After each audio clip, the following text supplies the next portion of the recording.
Welcome back. The beginning of stoichiometry, mole-to-mole conversions.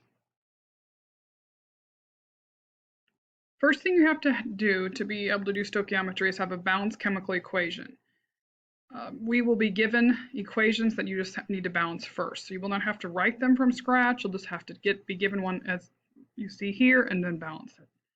So as I think about balancing this, and we're going to use this for the first 5 examples, this balanced chemical equation. I see that I have 2 nitrogens and 1 nitrogen, so I'm going to put a 2 here. So now I have 2 nitrogens, but now I have 6 hydrogens. So I'm going to put a 3 here, and this is balanced with a 1, 3, 2. Okay, so our first example, again, in order to do this, you're going to have a balanced chemical equation. So we have our balanced chemical equations here, and this is going to feel very similar to this skills we were doing with this last mole conversion unit, with the exception is that none of these problems will you be using 6.022 times 10 to the 23rd. We just don't have enough time to get that detailed. So you will only be using the periodic table number and the relationship that we're going to establish between the numbers in front of our balanced equations.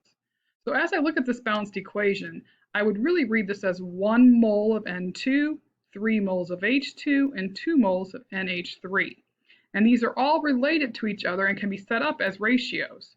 1 mole of N2 equal to 3 moles of H2, or 3 moles of H2 equal to 1 mole of N2, and so on. 3 moles of H2 to 2 moles of NH3, 2 moles of NH3 to 1 mole of N2, and I can set those up as ratios. So you will see these ratios to allow us to switch from one part of our balanced equation, any part in there, to any other part of our balanced equation. We can switch between reactants. We can switch from reactants to products. If there was another product, we could switch between products. So you just have to be very careful to see what's given and then to go through. Now, you may see stuff that says excess reactant. You can ignore that for now. We will talk about that in notes to come. So, just like before, we're going to look for that piece that we know. So as you can see, you're looking for a number, a unit, and a chemical formula that goes with that number and unit. That's very important. We don't care about this H2. It's not with the number. It's just to complete the sentence.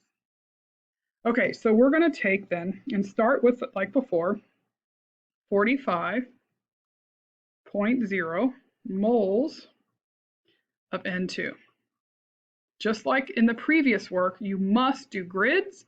You must have a number, a unit, and a formula in every grid. So we know from before, if we have moles of N2, or from all the work we've done with grids or unit conversions, then we must have moles of N2 here.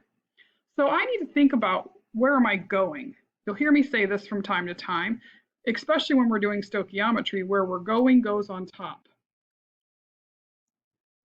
So we're going to look at moles to moles. What I will tell you is, as soon as you have moles in your top position, and this one starts with moles in the top position, your next step is always to mole-mole shuffle.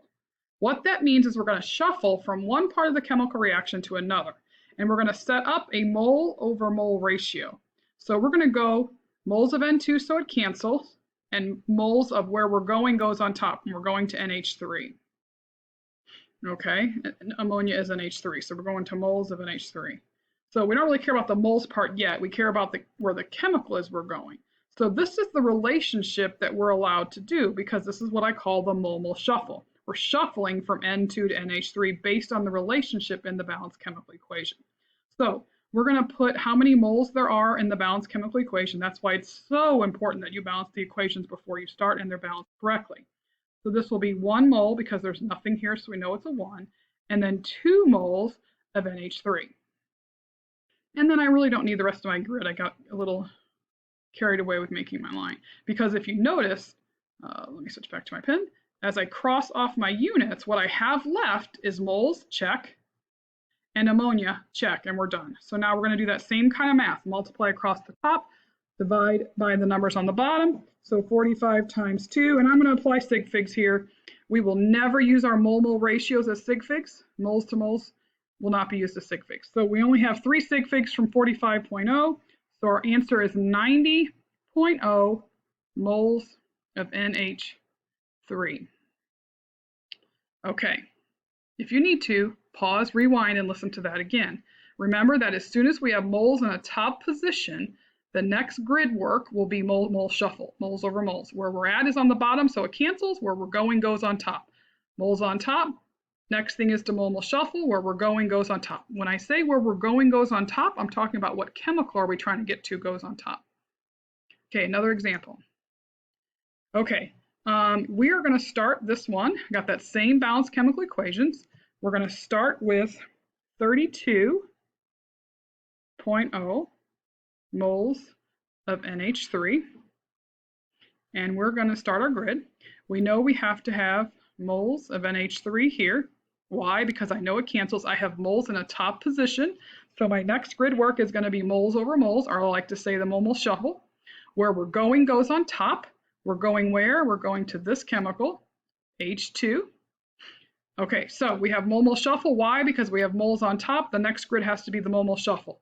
We got to put moles of NH3 so they cancel. Where we're going goes on top, moles of H2.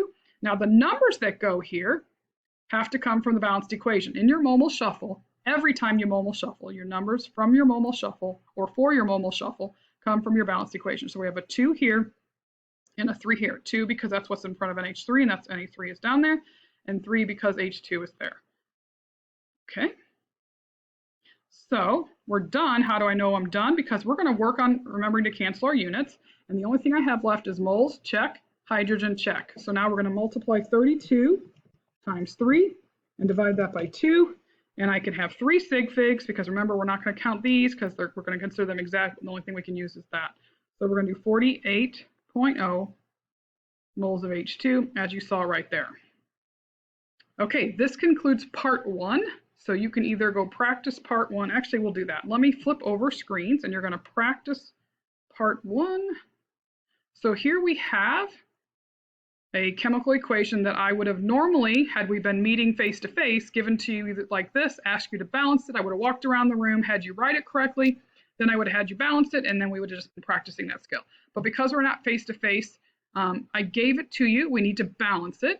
So this is how you balance it. I also, to help speed things up, gave you the molar masses. So these numbers underneath are the molar masses. So you may want to pause the video now and write this down, because you're going to need it for your practice. So take a moment, pause the video. Again, this is the balanced chemical equation we're going to use for all of the practice for the notes. And then these are the molar masses that you'll use, so you don't have to calculate those. You will be expected to calculate those items, though, molar masses, in your actual practice 1, 2, and 3. Okay, so hopefully you paused the video. If not, pause it now. Okay, welcome back. And here you are. You're going to try at least 1 or 2 of these on some scratch paper, just to make sure you're getting it from that balanced equation that you saw a moment ago. And here are the answers down here. So pause and try 1 or 2 of these. Make sure you understand what you're doing. Yes, for credit, when I'm looking at it for a grade, which will start with practice number 1, which is not this set of notes, you will need to show a number, unit, and a formula in every grid to get credit, just like we've done in the past. Okay, pause the video, try 1 or 2, and then we're going to jump back to notes. Okay, we're back at notes. So now we're going to go to example 3, mole to mass conversions. So here we have that same balanced equation, and we're going to start with the same kind of start. So we're going to look at, what are we given to start with? 600.0 moles of NH3. Now I have moles on top, so I know as soon as I have moles on top on all of these examples I'm going to do with you, as soon as moles are on top, you're going to put mole shuffle. So moles of NH3 goes on the bottom. Why? So it cancels.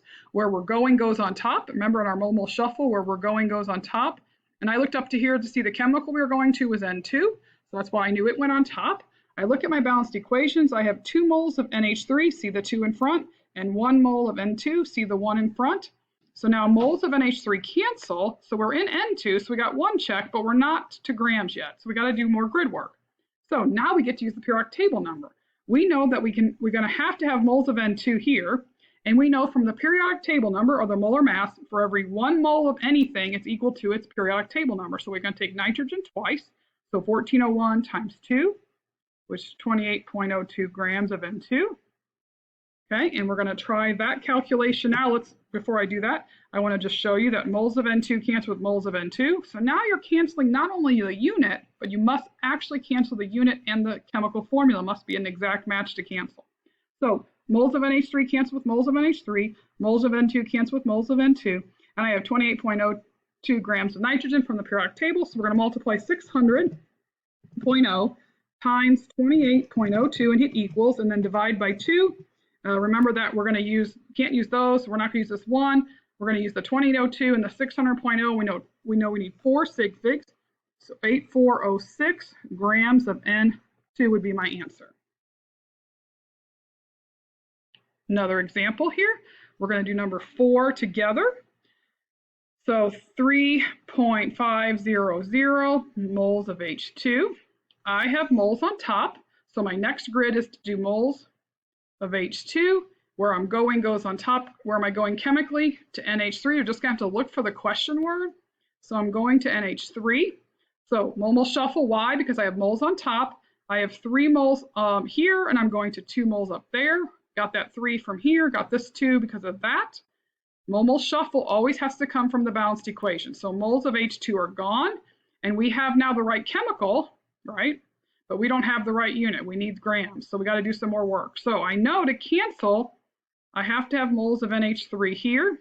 I know for every 1 mole of NH3, got to figure out the periodic table number. So I'm going to take 3 hydrogens at 303, altogether 303, 101 times 3 is 303, plus 14.01, and I get 17.04 grams of NH3. So moles of NH3 cancel with moles of NH3, and I have left grams of NH3. We should get that answer. We'll check it on my calculator, make sure I didn't do anything weird while I'm presenting. Multiplying 3.500 times 2 times 1704, hitting equals, dividing by 3, and I get my 3976 grams of NH3. If you want to, try this one, but I'm going to give you a set to practice here in just a moment. So we're going to flip over to the other video, and our other screen that I have set up, and we're going to do this one. So pick any 1 or 2 of these for your personal practice and try to get the correct answer. If you're struggling, please reach out to me. I have found that a conference call is best. We can schedule a 10 or 15, maybe longer, conference call, or you can email your work and I can try to help you via email response. But often it's much quicker if we can just touch base on a conference call. You don't even have to show your beautiful faces, although I really enjoy seeing you, so that would be great. No judgment, trust me, on my end, but I would love